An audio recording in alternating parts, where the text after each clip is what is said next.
তো প্রিয় বন্ধুরা, দেশ ও দেশের বাইরে থেকে যারা আমার এই ভিডিওটা দেখতেছেন তাদেরকে অসংখ্য অসংখ্য ধন্যবাদ। এখন সকালবেলা সকাল 8টা বাজে। এখন আমি হাঁসগুলোকে ছেড়ে দিলাম।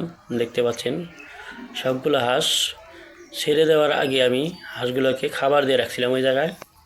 তো দেখতে পাচ্ছেন সবগুলো বাইর হয়ে গেছে, বাইর হয়ে যায় খাবার খাচ্ছে। তো খাবার খাচ্ছে হাঁস, আমি দাঁড়িয়ে দাঁড়িয়ে দেখতেছি। এই কাজটা আপনারাও করবেন, অবশ্যই অবশ্যই করবেন। কেননা হাঁস যদি যখন খাবার খায় তখন বোঝা যায় হাঁস অসুস্থ বা সুস্থ। কিভাবে বুঝবেন? তো হাঁস খাবার খাচ্ছে, যে কোন হাঁসটা খাবার খাচ্ছে বা কোন হাঁসটা খাচ্ছে না সেটার দিকে লক্ষ্য রাখবেন।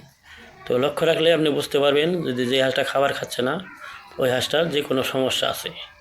তো ভালো থাকবেন সবাই, আমার এই চ্যানেলটা সাথেই থাকবেন নতুন নতুন ভিডিও পাওয়ার জন্য। ধন্যবাদ।